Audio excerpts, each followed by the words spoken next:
booktube, this is Kelly. Thank you so much for watching my channel, Books I'm Not Reading.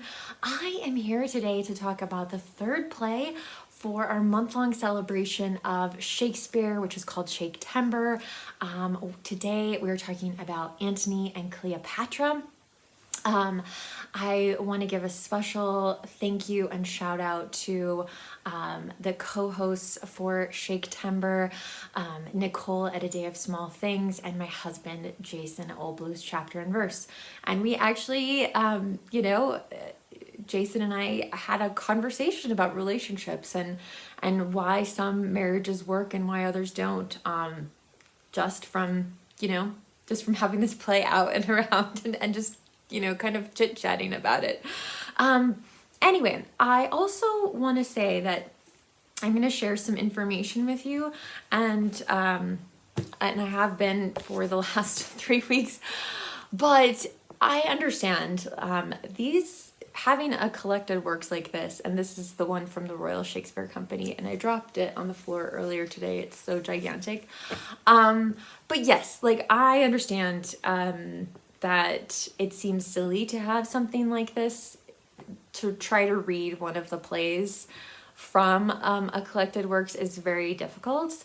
However, I think the reason you get something like this is for all of the notes and the information that it has. And of course, since this is from the Royal Shakespeare Company, there's also photos from various productions. It has been a very valuable resource to me this month and helping me to share just some kind of context about the play with you. So of the 3 plays we've read this year, Antony and Cleopatra is the one that was written the latest. So they think it was first performed maybe 1606, 1607. Again, we're always kind of guessing with Shakespeare. It was registered for publication in 1608. And I'm not quite sure what that means, but I don't think there's no quartos of Antony and Cleopatra. The first time it shows up in print is 1623 in the first folio. So all 3 plays that we read this month were in the first folio of Shakespeare, which doesn't include all of his plays, but clearly includes some really hefty ones. And just to give you a comparison, so again, first performed 1606, maybe 1607. Richard III, 1592 is the first time that is appears on the scene, and Romeo and Juliet, 1595 or 1596. So it's been, maybe 10 years between Romeo and Juliet and Antony and Cleopatra. But I do think there are some interesting comparisons between the 2 plays, and I'm so glad we read Romeo and Juliet. I'm not sure I would have read these 2 plays so close together, but, and I should have prefaced all of this, I'm going to spoil the whole play, so if you are halfway through and you don't want the play spoiled, then you should wait and come back later. And I promise I will see your comment, and I would love to hear from you. But anyway, so Shakespeare based this play on Plutarch's Lives of the Most Noble Grecians and Romans, and that was translated into English in 1579. But Plutarch himself wrote it about 200 years after the events of the play. So it's clear that Cleopatra and Mark Antony were real people, but there's not much contemporary historical record of them. So, and again, we have to remember that this is Shakespeare's version of Antony and Cleopatra. It's not a historical, this isn't even classified as a history play. This is classified as a tragedy. So we have to keep in mind, this isn't meant to be biography. It's not a biography. It's Shakespeare trying to light up the stage, which I really would love to see a production of this after reading this a second time, because the language in it I think is so beautiful. and powerful and electrifying. Some really incredible scenes in it. But again, I was struck by the fact that, Romeo and Juliet both die by suicide, and both in a way that, the male character thinks that, the love of his life is dead and kills himself. And that's actually not true. The female character is not dead, and then, finds him or sees him dead, and then later goes on to kill herself. Cleopatra's motives for doing that might be slightly different than Juliet's, and certainly not as instantaneous as Juliet's decision to kill herself. And also, I also was struck by the maturity in some ways of Antony and Cleopatra. These are incredibly powerful people with great wealth.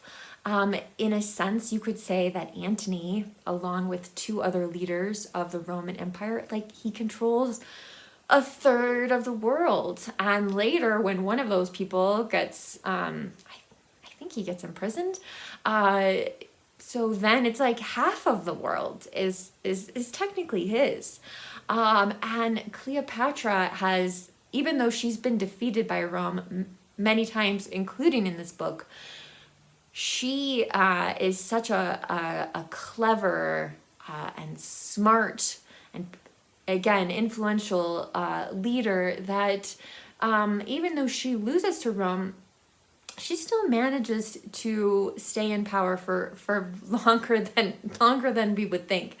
And when she finally realizes, at the end that she's just going to be on display in Rome for people to kind of mock and laugh at.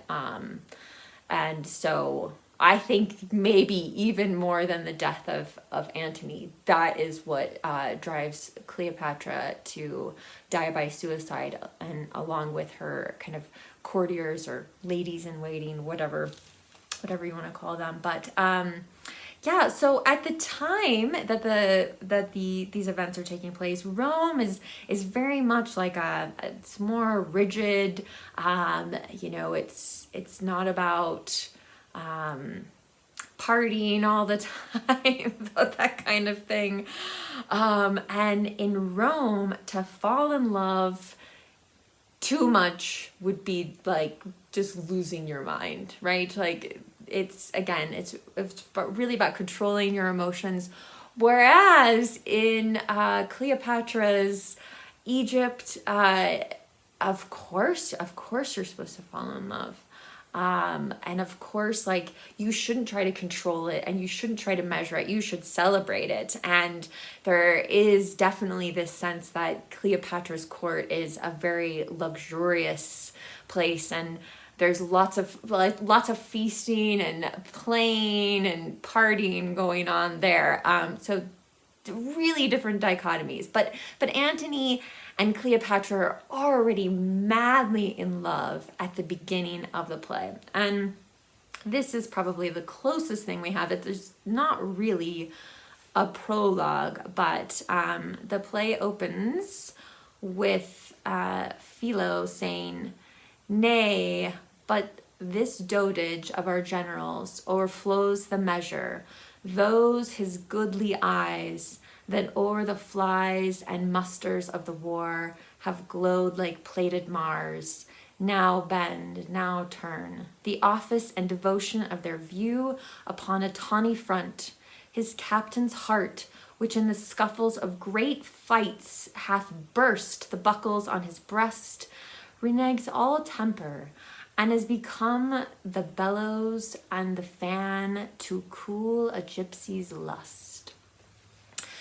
So again, someone is talking about, Antony is known for, that he was just this great warrior and a great leader in battle. And now he's just so in love with Cleopatra that he's kind of lost his mind a little bit over her. He's not rational anymore. And he does make some really poor decisions in terms of fighting Rome, which is also a little bit crazy, right? Like fighting against his own people. They, in one scene, in one of the battle scenes, Octavius Caesar, who's basically the last ruler standing at the end, he has some of the men who had fought under Antony before go out first onto the battle, so that it's almost like the idea that Antony is fighting against his own men. Like, these are the people that he once stood next to in battle, and now they're coming at him, trying to defeat him. So yeah, again, there's just this real interesting contrast between Rome and Egypt, and it gets all mixed up with Antony and Cleopatra and their relationship. You know, Shakespeare, it's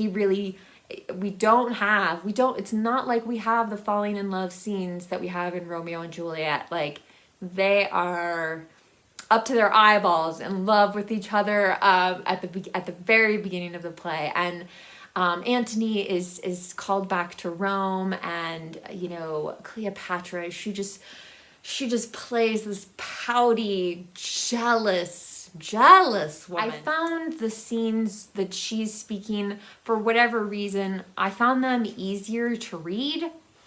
I found that I wasn't relying on notes or things like that when I was reading the stuff that was primarily her, and I don't know necessarily why that is, but a messenger has come to bring Cleopatra news that Antony is now married to Octavius's sister, Octavia. And she doesn't know it yet. But anyway, so the messenger is already a little bit nervous about delivering this message. And Cleopatra says, "Well, go to, I will.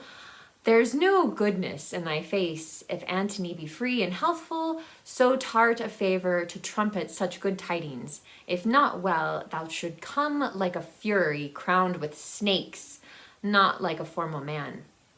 The messenger says, "Will't please you hear me?" Cleopatra says, "I have a mind to strike thee ere thou speakst. Yet if thou say Antony lives, is well, or friends with Caesar, or not captive to him, I'll set thee in a shower of gold, and hail rich pearls upon thee." The messenger says, "Madame, he's well." Cleopatra says, "Well said." The messenger says, "And friends with Caesar." Cleopatra said, "Thou'rt an honest man." The messenger says, "Caesar and he are greater friends than ever." Cleopatra says, "Make thee a fortune from me." And the messenger says, "But yet, madame." And Cleopatra says, "I do not like but yet. It does allay the good precedence, fie upon but yet. But yet is as a jailer to bring forth some monstrous malefactor. Pray thee, friend, pour out the pack of matter to mine ear, the good and bad together. He's friends with Caesar, in a state of health, thou sayest, and thou sayest free." And the messenger says, "Free, madame? No, I made no such report. He's bound unto Octavia." And Cleopatra says, "For what good turn?" And the messenger says, "For the best turn in the bed." Cleopatra says, "I am pale." And the messenger says, "Madam, he's married to Octavia." Cleopatra responds, "The most infectious pestilence upon thee." And she strikes him down. And the messenger says, "Good madam, patience." And Cleopatra says, "What say you?" And she hits him again. "Hence, horrible villain, or I'll spurn thine eyes like balls before me. I'll unhair thy head." And she beats him again. "Thou shalt be whipped with wire and stewed in brine, smarting in lingering pickle." The messenger says, "Gracious madam, I that do bring the news made not the match." Cleopatra says, "Say 'tis not so. A province I will give thee, and make thy fortunes proud. The blow thou hast shall make thy peace for moving me to rage, and I will boot thee with what gift beside thy modesty can beg? And the messenger says, he's married, madam. Cleopatra says, rogue, thou hast lived too long. She actually pulls out a knife. And the messenger says, nay, then I'll run. What mean you, madam? I have made no fault. And he leaves, and her ladies are kind of like, Cleopatra, maybe we should like calm down, find out what's going on. But there's just this just fury in her that I just found really compelling. There are also a lot of snake references early on in the play, which of course is, kind of foreshadowing how Cleopatra is going to die with I think it's an asp or like a cobra. Maybe that's the same thing. I'm not sure. I can't imagine though. I think that's a really, really bad way to go. Although I try, like there's no good way, but still like, and it's almost ironic, right? Antony, when he starts to kill himself, because he doesn't die right away. He's been this great warrior. He's killed all these people in battle, and yet like when he stabs himself, like he doesn't die. And he actually gets to see Cleopatra again. She's hiding out in the monument because she's so afraid of Antony's rage. And then when Antony finds out that Cleopatra has killed herself, which of course isn't true, he stabs himself, but he doesn't die. And so he goes, someone takes him to the monument to see her. And I think it's really only when she knows that she is going to be caged up, that she is going to be Octavius's, slave. Like he's going to brag to all of Rome about the fact that he has Cleopatra. And I think for her, I think had that not happened, she might have tried to win him over, right? She won Julius Caesar over, although that is not in the play. That is not in Antony and Cleopatra, but she won Julius Caesar over, she won Mark Antony over, and so I think her strategy is, okay, there's one ruler left, like I have to use my cleverness to defeat him. And when she realizes what is going to become of her, changes her mind. I don't doubt though that she loved Antony. I really don't. And you guys can tell me what you think. I'd love to know. Like, do you think Antony and Cleopatra really loved each other? Did you believe it? I believed it. Although again, I think they were so caught up in it that they kind of lost sight of like the bigger picture of things that are going on. I would love to know what you thought of this play, what themes emerged for you, what did you see, could you tell what was going to happen, did you already know, that sort of thing. Let me know your thoughts in the comments section down below. As always, if you don't feel comfortable leaving a comment, you can leave an emoji, although I was very disappointed with Egyptian emojis. We have a snake and like, I don't know, maybe a vase that you could say is like Roman. So I'll go with the vase. The snake is not very friendly. But anyway, you can leave an emoji or you can give this video a thumbs up just as a way of saying hello. I do appreciate it. Booktube, remember to be kind to yourself, be kind to others, and thank you so much for joining me on this Shaketember journey of reading Antony and Cleopatra.